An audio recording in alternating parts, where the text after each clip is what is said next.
নির্বাচন দেরিতে হয় গণঅভ্যুত্থান বিরোধী শক্তি সুসংগঠিত হবার সুযোগ পাচ্ছে বলে মন্তব্য করেছেন বিএনপি মহাসচিব মির্জা ফখরুল ইসলাম আলমগীর। আজ জাতীয় প্রেস ক্লাবে গণতন্ত্র মঞ্চ আয়োজিত গণঅভ্যুত্থানের প্রত্যাশা এবং দেশের গণতান্ত্রিক উত্তরণের পথ শীর্ষক আলোচনা সভায় তিনি এ মন্তব্য করেন। মির্জা ফখরুল ইসলাম আলমগীর বলেছেন, যত দিন যাচ্ছে পরিস্থিতি জটিল হয়ে উঠছে।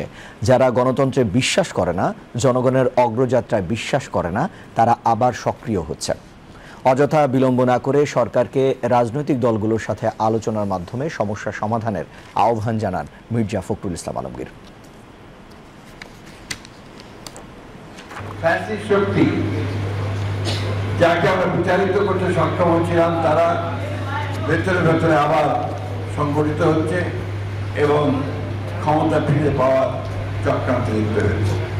সুযোগ আমাদের সামনে এসেছে, এই সুযোগকে যদি আমরা হারিয়ে ফেলি তাহলে বাংলাদেশ আরো বহু বছর পিছিয়ে যাবে। কাল বিলম্ব না করে যত দেরি করছেন ততই কিন্তু পরিস্থিতি আরো গড়াতে হচ্ছে এবং সেই অভ্যুত্থানের বিরুদ্ধে যারা ছিল, বাংলাদেশের বিরুদ্ধে যারা রয়েছে, গণতন্ত্রের বিরুদ্ধে যারা রয়েছে, তারা আবার সংগঠিত হয়ে সেই গণতন্ত্রকে নস্যাৎ করার জন্য কাজ শুরু করেছে।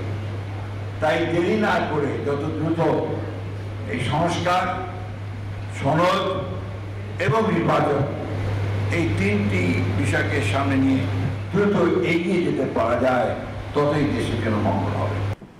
গণতন্ত্র মঞ্চের সমন্বয়ক শেখ রফিকুল ইসলাম বাবলুর সভাপতিত্বে আলোচনা সভায় 12 দলীয় জোটের প্রধান মোস্তফা জামাল হায়দার, গণসংহতি আন্দোলনের প্রধান সমন্বয়কারী জুনায়েদ সাকি, এনসিপির সদস্য সচিব মোহাম্মদ আক্তার হোসেন, গণ অধিকার পরিষদের সভাপতি নুরুল হক নূর এবং এবি পার্টির সভাপতি মুজিবুর রহমান মঞ্জু সহ গণতন্ত্র মঞ্চের অন্যান্য নেতৃবৃন্দ বক্তব্য রাখেন।